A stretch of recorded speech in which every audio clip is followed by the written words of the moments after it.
Bonjour à toutes et à tous et bienvenue à ce webinaire Natran dédié au programme Travaux 2025. Tout d'abord, s'il y a des personnes non francophones dans le public, je vous invite à cliquer sur le bouton sous-titres en haut à droite et à activer la traduction automatique. Je suis Mathieu Bello du pôle Vente Expéditeur et je serai accompagné aujourd'hui de Romane Chamaillard du pôle Marketing et Clients Stratégiques. Bonjour à tous. Nous allons donc avoir 45 minutes de présentation, puis 15 minutes de questions-réponses. Pour cela, nous aurons en coulisses Isabelle Pellopraillet du pôle Marketing et Clients Stratégiques. Isabelle sera en charge de récupérer vos questions dans le chat que vous pourrez poser tout au long de la présentation. Et vous pourrez également liker les questions des autres participants.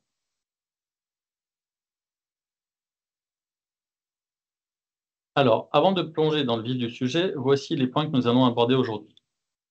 Nous allons voir les chiffres clés du programme Travaux 2025.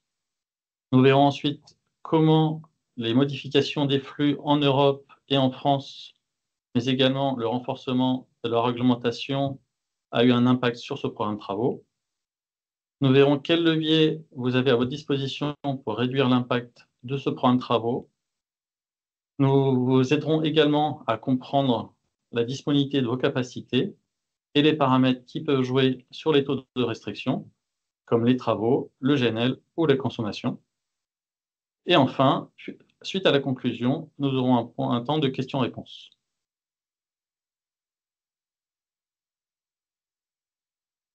Alors, quels travaux avons-nous sur notre réseau pour assurer sa sécurité?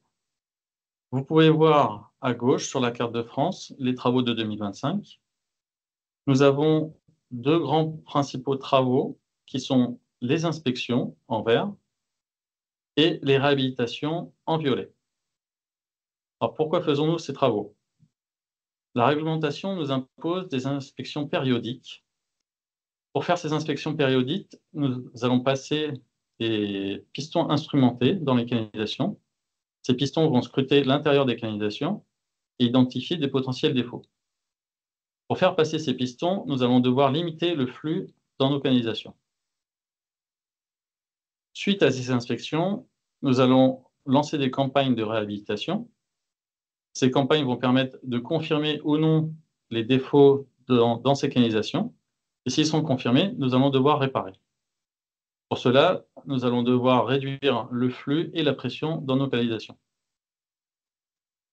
Nous avons également un plan de maintenance préventive qui va nous permettre d'assurer, de réparer et d'adapter notre réseau. Et toutes ces opérations peuvent avoir un impact sur les restrictions et donc sur vos capacités disponibles.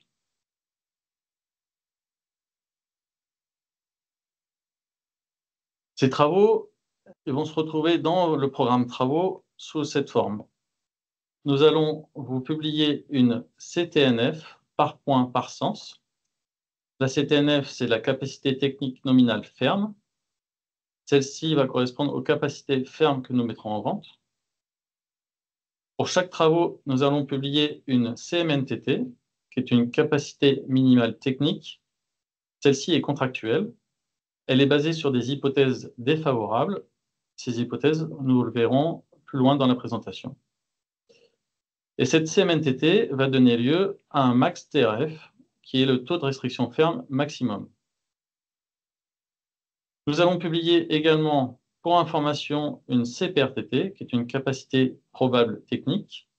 Celle-ci s'appuie sur des hypothèses intermédiaires et elle donnera lieu à un taux de restriction ferme probable. Ensuite, en J-1, nous allons calculer une CTE, qui est une capacité technique effective. Celle-ci va être calculée avec des données au plus proche de la date et va être comprise entre la CMNTT et la CTNF. Celle-ci va donner un taux de restriction ferme pour la journée. Maintenant, le programme Travaux 2025. Avant tout, je vais revenir sur le processus de publication. Nous avons publié au mois d'octobre un programme de travaux prévisionnel, qui était notre meilleure vue au mois d'octobre, sur les travaux de 2025. Puis, nous avons publié il y a 2 semaines, au mois de février, le programme de travaux consolidé. Nous avons publié ça sur le programme Ingrid et sur la plateforme Audrey. Vous avez à l'écran la carte de France avec les points et également le nombre de jours dont les taux de restriction ferme sont supérieurs à 0% et avec, entre parenthèses, le nombre de jours publiés au mois d'octobre. Vous pouvez voir à gauche que sur les pays TTM, les pays TS et le superpoint EO2D, qui comprend l'injection atlantique, pardon, vous pouvez voir qu'il y a globalement une baisse par rapport aux chiffres du mois d'octobre. Vous pouvez voir également à droite sur le superpoint N2U, qui comprend les entrées Dunkerque LNG, le Pire Dunkerque et le Pire Virtualis.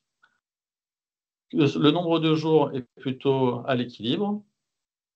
Nous attirons votre attention sur le fait qu'il y a 148 jours dont les restrictions seront à 0%, mais nous aurons le Yuli ouvert pendant ces jours. Vous pouvez voir en bas à droite que sur les pires, le nombre de jours est globalement à la baisse ou à l'équilibre, sauf sur l'entrée Obergalbach, qui aura un nombre de jours plus élevé.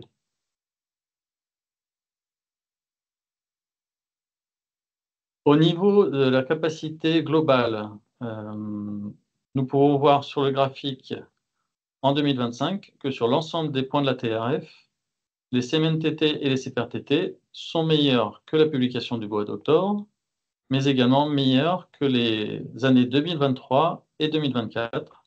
Ceci a été rendu possible grâce à l'optimisation de notre service planification qui a travaillé tout cet hiver avec les autres TSO également.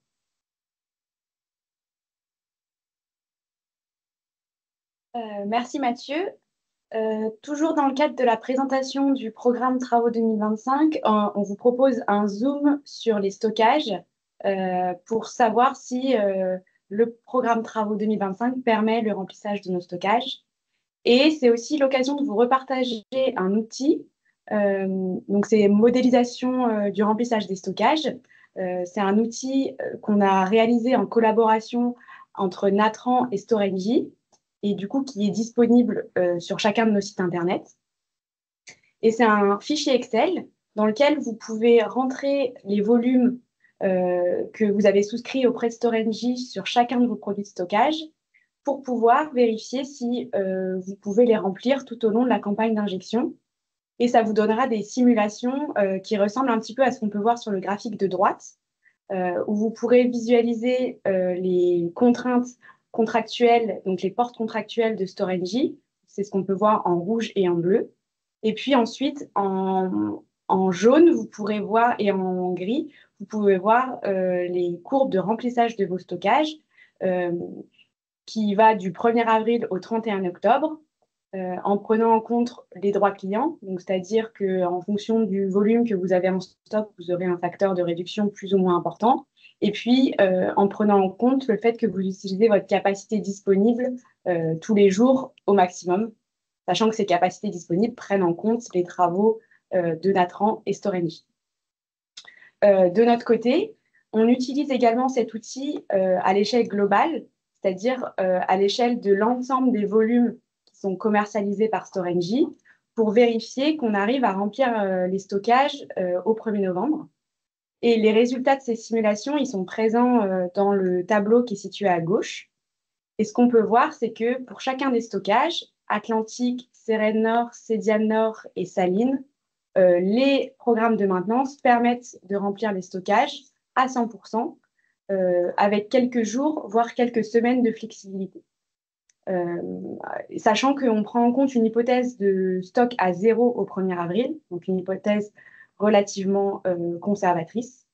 Et par contre, à noter que dans le cadre de cet exercice, on ne prend pas en compte les limites du réseau et les potentielles congestions. Ça, c'est plutôt un exercice qui est réalisé dans le cadre du Summer Outlook. Pour cette deuxième partie, on vous propose de vous donner quelques clés pour comprendre l'évolution de nos travaux depuis quelques années. On a conscience que notre programme travaux est relativement conséquent et on a eu des évolutions récentes, on a eu différents facteurs qui ont pu se traduire par davantage de restrictions sur vos capacités. Donc, on voulait vous partager les 3 facteurs qu'on a identifiés, à savoir les nouveaux schémas de flux depuis la crise russo-ukrainienne, le renforcement de l'arrêté multifluide, qui est une obligation réglementaire qu'on a depuis très longtemps, mais qui a eu une évolution récemment. Et enfin, les réductions des émissions de méthane, qui sont un engagement natrant depuis quelques années et qui vont être renforcées par la réglementation européenne depuis l'été 2024. Donc, d'abord, les nouveaux schémas de flux.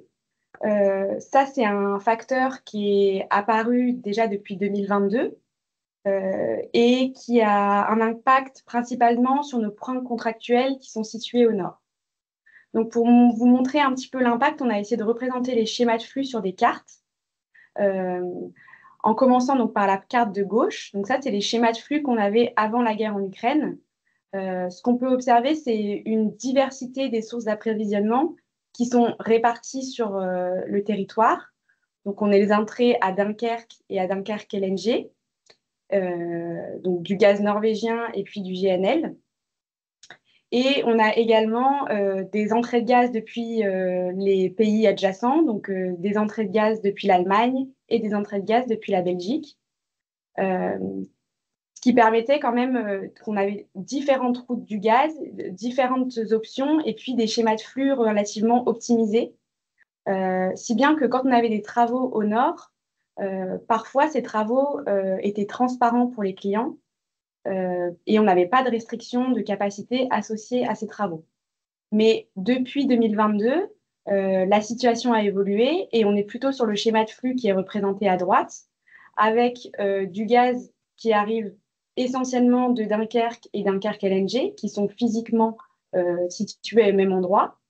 Et donc finalement, une route du gaz plus longue, moins optimale pour venir approvisionner la sortie à Holting, qui traverse davantage d'ouvrages, si bien que les travaux qui vont avoir lieu au nord vont pouvoir se traduire par davantage de restrictions de capacité sur Holting.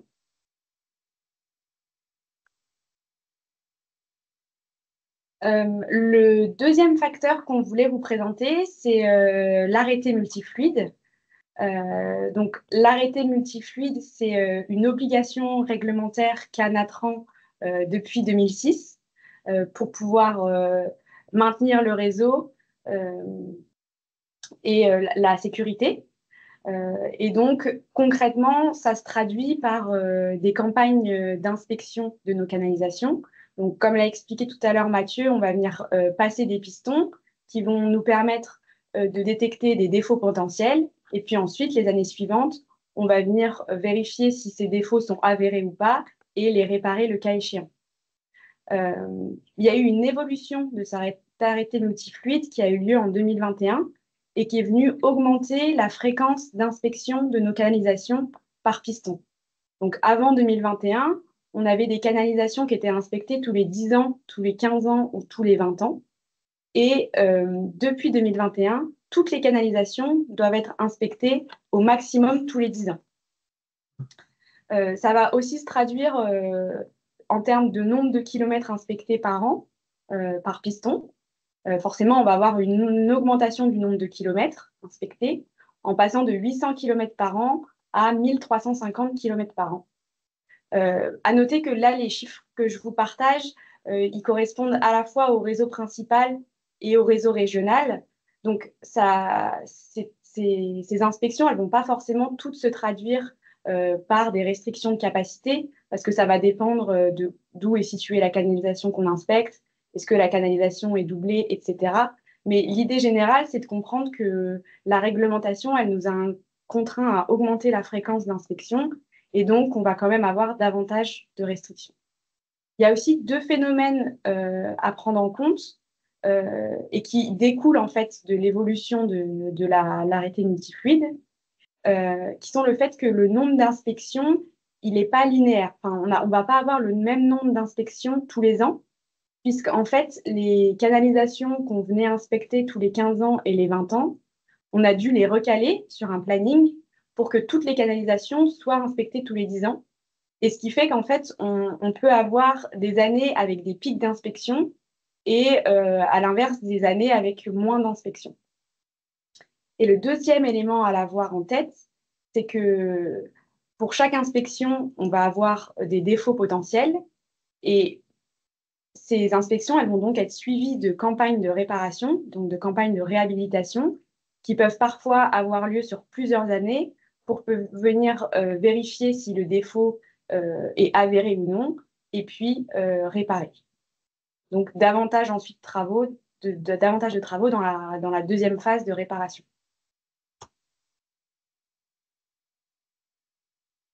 Et puis le troisième facteur dont on voulait vous parler, c'est la réduction des émissions de méthane, puisque Natran souhaite exploiter son réseau en rejetant le minimum d'émissions de méthane à l'atmosphère. Et c'est déjà un travail qui a été engagé par Natran depuis 2020 et qui a permis déjà de parcourir une grosse partie du chemin, notamment sur trois aspects. Donc d'abord, l'adaptation des stations de compression, puisque de par leur conception, les stations de compression peuvent émettre des émissions de méthane. Et donc, Natran souhaite traiter les stations de compression qui émettent le plus de façon priorisée. Donc, elle a déjà traité 5 stations entre 2021 et 2024 et elle prévoyait également un planning de traitement d'une quinzaine de stations d'ici 2030. Ça peut se traduire par des travaux et des impacts sur vos capacités, puisque ça implique 2 semaines d'indisponibilité totale par station traitée sur une année. Le deuxième aspect, c'est le rejet pendant les travaux.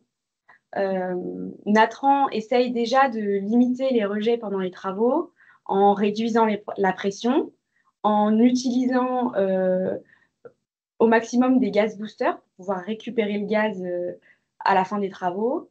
Et puis, pour les compléments, parfois brûler le gaz. Mais à retenir qu'en 2023, on a quand même récupéré déjà 98% de gaz. Cet aspect-là, il peut aussi avoir des impacts en termes de travaux, plutôt sur la durée des travaux, parce qu'il faudra compter 1 ou 2 jours de plus de travaux en lien avec l'utilisation du gaz booster notamment. Et enfin, le dernier aspect, c'est la détection des fuites et la réparation de ces fuites-là. Sur cet aspect-là, la détection des fuites, elle n'a pas d'impact en termes de travaux parce que c'est des mesures indirectes, donc on ne va pas venir impacter la canalisation. Par contre, le fait de réparer la fuite, ça peut avoir un impact, mais qui dépend également de la taille de la fuite et de où est située la fuite. Et à noter que du coup, déjà en 2023, 2024, pardon, on a récupéré 90% on a réparé 90% des fuites. Donc maintenant, on va aller plus loin, puisque depuis juillet 2024, il y a une réglementation européenne qui est rentrée en vigueur et qui va plus loin, sur les rejets de méthane, notamment sur les stations de compression. Il va falloir qu'on traite l'ensemble des stations. Sur les rejets, lors des travaux, il va falloir qu'on rende presque systématique l'utilisation de gaz booster et limiter le plus possible le brûlage. Et enfin, sur les fuites, on va faire davantage de campagnes de détection des fuites et on a aussi des délais plus contraints pour venir les réparer. Donc là, à garder en tête que l'objectif de Natran, c'est vraiment de venir respecter cette nouvelle réglementation, mais qu'on a déjà fait une grosse partie du travail puisqu'on avait déjà un engagement sur ces aspects-là depuis 2020 et qu'on va aussi chercher à faire ça de façon optimale, de façon intelligente, de façon à minimiser l'impact en termes de travaux. Alors, maintenant, nous allons voir quel levier s'offre à vous pour réduire l'impact de ce programme de travaux sur vos capacités? Tout d'abord, pour les super points, ils vont vous permettre de lisser les restrictions sur plusieurs points au lieu de les avoir sur un seul point. Vous allez pouvoir utiliser le YOBI du super point, donc vous allez pouvoir utiliser les capacités non utilisées par les autres expéditeurs. Vous allez pouvoir utiliser le bonus super point. Le bonus super point consiste à utiliser toute programmation qui est dans le sens opposé de la restriction du super point. Vous allez pouvoir l'utiliser dans le sens de la restriction du super point. Et enfin, sur les super points co-gérés avec Teriga, vous allez pouvoir transférer vos capacités dans la limite de vos capacités effectives d'un transporteur à l'autre, que ce soit de Natran vers Teriga ou inversement. Vous avez en bas de page un lien vers la fiche En savoir plus pour avoir tous les détails de ces super points. En 2024, Natran a travaillé à l'amélioration du seuil petits travaux. Alors, le seuil petits travaux, qu'est-ce que c'est? C'est un seuil en dessous duquel nous n'allons pas publier de restrictions. Nous allons gérer les restrictions par les mécanismes de congestion habituels. Donc, ce seuil petits travaux est à la main des TSO. Il a été élevé sur le superpoint EO2D de 30 Go en 2024 à 120 Go en 2025. Cette élévation du seuil petits travaux a permis d'économiser 85 jours de restriction sur le superpoint EO2D.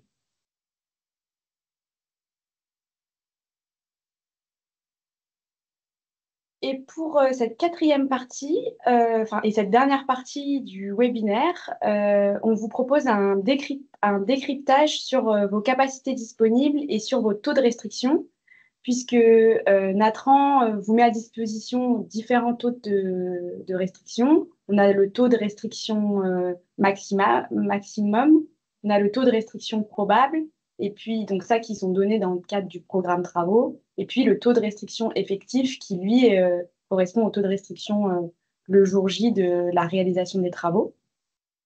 Et à noter que cette partie, elle concerne uniquement le superpoint EO2D, donc du coup qui vient impacter les injections dans les stockages d'Atlantique, de Lussanier et les sorties vers Pyrénéos. Sur cette partie de décryptage, on voudrait en particulier revenir sur 3 paramètres qui peuvent avoir un impact sur votre taux de restriction, que sont l'impact travaux, l'impact GNL et l'impact de la consommation. Sur l'impact travaux, c'est assez aisé de comprendre que forcément, c'est les travaux qui vont venir être à l'origine de la restriction des capacités. Mais il y a quand même quelques petits points à prendre en compte qui peuvent vous intéresser. Au niveau du GNL, les émissions de GNL à Fos et à Montoire rentrent dans le calcul du taux de restriction du superpoint EO2D. Donc, on reviendra aussi sur ce point-là. Et enfin, la consommation, et en particulier la consommation à l'aval du flux de la limite EO2, a également un impact sur le taux de restriction. Dans cette partie, on va essayer du coup, de vous apporter un éclairage sur ces 3 paramètres en essayant de répondre aux questions suivantes. Pourquoi ce paramètre intervient-il dans le calcul du taux de restriction? Quelles sont les hypothèses qui sont prises en compte dans le cadre du programme travaux? Et enfin, en fonction des conditions du jour, donc des conditions de consommation du jour ou des conditions GNL du jour, comment va évoluer le taux de restriction par rapport au taux de restriction donné lors du programme travaux, donc le TRF max et le TRF probable. Avant de rentrer dans le détail de ces 3 paramètres, je voulais quand même revenir sur quelques prérequis qui vont vous permettre de bien comprendre la suite. Donc déjà, pour étudier ces 3 paramètres, on va toujours se référer au taux de restriction sur vos capacités souscrites, sur le TRF max, qui, comme vous l'avez dit tout à l'heure, Mathieu, est calculé sur la base de la CMNTT, et sur le taux de restriction probable, qui, lui, est calculé sur la CPRTT. Et on va utiliser une convention. On va parler en termes de bonus et de malus. Donc, un bonus, c'est si on a un relâchement de la restriction entre le taux de restriction effectif et le taux de restriction max ou probable. Et un malus, ce sera si on a un renforcement de la restriction entre le taux de restriction effectif et le taux de restriction max probable qui a été calculé lors du programme travaux. Donc là, ici, quand on parle de bonus, ça n'a rien à voir avec le bonus super point dont on a parlé précédemment. Là, c'est vraiment une convention qu'on a prise dans le cadre de cette étude-là. Et enfin, je voudrais quand même faire un petit disclaimer parce que dans la suite des slides, vous allez voir afficher un certain nombre de graphiques et de données. Donc, pour avoir ces chiffres-là, on a dû prendre des hypothèses, se baser sur des cas spécifiques. Et donc, finalement, ces chiffres ne seront pas généralisables à tous les cas. L'objectif, c'est de vous donner quand même, plutôt de vous faire comprendre en quoi ces paramètres impactent le taux de restriction et vous donner un peu des ordres de grandeur. Alors d'abord, on va commencer par l'effet de la consommation sur la capacité disponible. Le flux de gaz qui va arriver au niveau de la limite physique EO2, donc au niveau de la limite là sur le schéma qui est en pointillé gris, il va permettre à la fois de répondre aux consommations qui sont à l'aval du flux, puisque là on se situe dans un schéma de flux nord-sud, donc ils vont permettre de répondre à la consommation qui est modélisée par l'usine en violette. Et ce flux de gaz, il va aussi permettre de répondre à l'injection dans les stockages d'Atlantique, dans les stockages de Lussanier et au niveau des sorties Pyrénéos. Donc, du coup, finalement, si on prend le calcul dans l'autre sens, les capacités en sortie de EO2D, donc en sortie Atlantique, Lussanier et Pyrénéos, c'est la capacité max de transit qui passe au niveau de la limite physique EO2 moins la consommation aval. Et donc, intuitivement, on comprend que pour le même impact travaux, on aura moins de capacité disponible en mi-saison, puisque la consommation est plus importante en mi-saison que pendant les mois les plus chauds. Au moment où on fait le programme travaux, donc presque un an à l'avance avant la réalisation des travaux, on ne connaît pas la consommation qui aura lieu le jour J. Et donc, on fait des hypothèses de consommation. On va prendre un scénario de consommation froid pour le taux de restriction max et on prend un scénario de consommation médian pour le taux de restriction probable. Maintenant, sur la dernière partie de la slide, je vais essayer de vous expliquer que finalement, entre les hypothèses qu'on a prises au moment où on a fait le programme travaux et la consommation réelle qu'on aura le jour J, il va y avoir un écart. Et donc ça va pouvoir se traduire pour vous par un bonus sur le taux de restriction, donc finalement un relâchement de la restriction, ou à l'inverse un malus, donc un renforcement de la restriction. Sur le graphique qu'on peut voir à droite, là, on s'est basé sur le taux de restriction max. Et ce qu'on peut voir, c'est que si on se base sur le taux de restriction max, on a uniquement un bonus possible, puisque dans la très grande majorité des cas, la consommation réelle du jour, elle sera supérieure à la consommation du scénario froid qu'on a pris en compte. Et donc, on aura un bonus sur notre taux de restriction qui sera de l'ordre d'environ 25%, par exemple, en avril. Et puis, il sera beaucoup plus faible, ce bonus, sur les mois de juin, juillet et août. Maintenant, si on se base sur le taux de restriction probable, on a essayé de redessiner une courbe aussi avec l'hypothèse. Donc, c'est la courbe qui est en pointillé noir. On peut voir que si la consommation du jour, elle est inférieure au scénario de consommation médian, on peut avoir un bonus, donc c'est ce qui est en bleu clair. Et à l'inverse, si la consommation du jour, elle est supérieure à la consommation médiane, alors on peut avoir un bonus. Donc finalement, ce qu'il faut retenir sur cette partie-là, c'est que la consommation, elle peut avoir un impact maximal en avril de 25% en termes de bonus sur votre taux de restriction max, et que en juin, juillet et août, la consommation a un peu d'impact sur votre taux de restriction.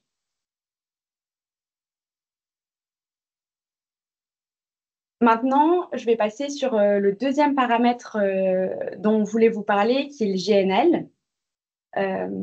Alors, sur le super point EO2, c'est pas forcément intuitif parce que physiquement, les terminaux méthaniers de Montoire et Fos, ils sont situés à l'amont du front de congestion EO2. Mais en fait, en réalité, ils sont plutôt à cheval et il y a une partie des émissions GNL qui vont constituer des entrées à l'aval de la limite et donc qui vont permettre de relâcher la restriction. Donc finalement, enfin, ce qu'il faut comprendre, c'est que globalement, plus on a d'émissions de GNL, moins mon taux de restriction est important.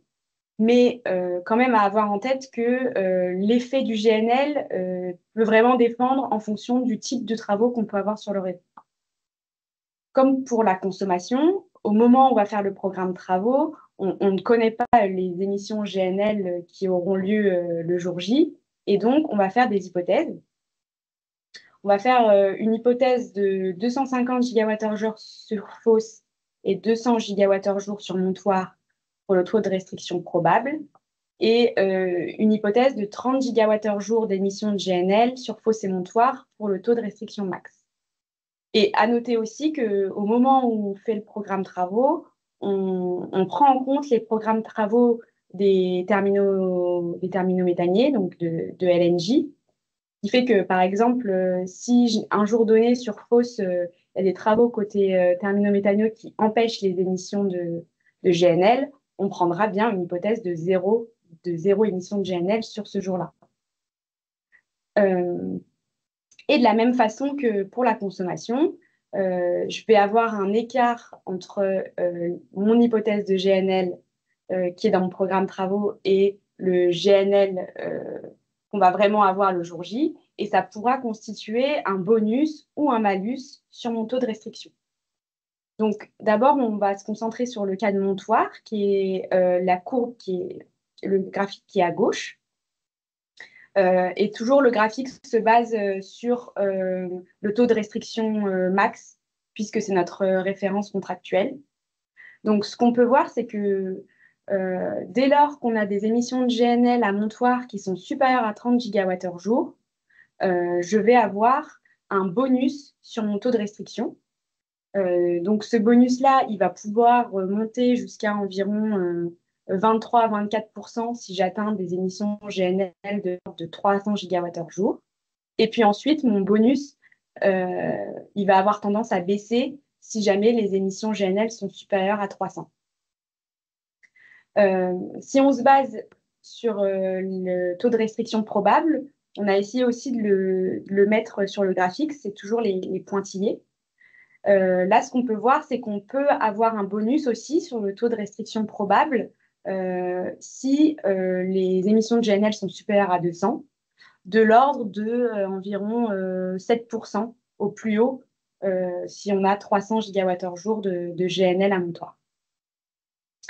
Maintenant, je vais passer sur le cas de Fos, donc, qui est le graphique de droite. Là, ce qu'on peut voir, c'est que le bonus sur le taux de restriction, il va être linéaire, en fait, si mes émissions GNL, elles sont comprises entre 30 et 200 GWh, donc le bonus va augmenter petit à petit. Mais ensuite, une fois que j'arrive à 200 GWh d'émissions GNL, mon bonus, il ne va pas aller au-delà et on va rester sur un bonus max de 25% lié au GNL. Voilà. On a aussi représenté le taux de restriction probable sur ce graphique-là. Et ce qu'on voit, c'est que si on se base sur le taux de restriction probable, on n'a pas de bonus lié à Fos. Donc finalement, ce qui est à retenir sur cette slide, c'est que le taux de restriction effectif, donc qui prendra en compte les bonus et les malus, il est encadré dans la majorité des cas par le taux de restriction max et le taux de restriction probable.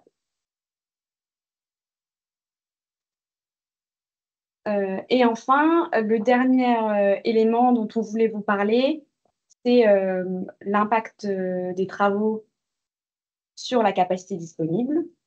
Donc là, le principe, c'est que une maintenance, elle va venir réduire la capacité max de transit, là dans notre cas, au niveau de la limite EO2, qu'on voit en pointillé bleu. Et nous, ce qu'on va prendre en termes d'hypothèse dans le programme travaux, c'est plutôt un impact majorant de l'impact travaux, mais dans un scénario raisonnable. On ne va pas dans les scénarios du pire. Voilà. Donc, c'est des scénarios c'est un impact majorant, mais dans un scénario qui reste réaliste. Donc, normalement, ça devrait plutôt aller dans le bon sens pour la suite. Et à noter sur l'impact travaux, c'est que l'impact travaux, il est très variable hein, en fonction du type de travaux qu'on peut avoir, si c'est une inspection, une réhabilitation ou des travaux sur une station de compression. Donc, c'est dur de faire des généralités là-dessus. Et le deuxième point à avoir en tête, c'est que sur EO2, nous, on voit un impact travaux global qui va limiter la capacité de transit. Mais en fait, derrière, il va se cacher plusieurs travaux qui vont avoir lieu simultanément sur différentes canalisations.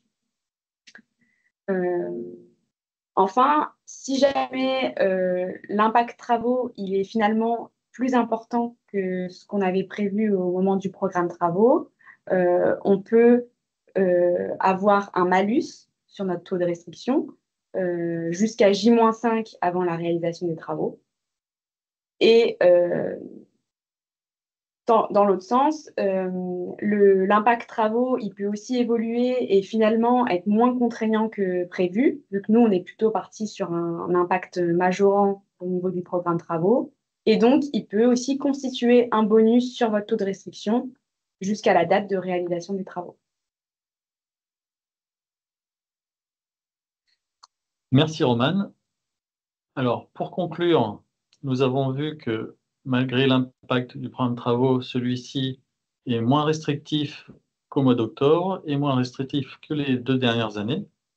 Et cela malgré une régulation qui est plus contraignante et des nouveaux flux en France et en Europe. Nous avons vu aussi les sources de flexibilité que vous avez sur le programme de travaux, notamment sur les superpoints et l'adaptation du seuil de petits travaux. Et nous avons essayé d'être transparents dans votre compréhension des capacités disponibles. J'espère que ce webinaire vous a plu. Merci pour votre participation et à bientôt. Oui. Et si vous avez des questions complémentaires par la suite, n'hésitez pas à contacter votre chargé de compte qui est à votre disposition pour vous répondre.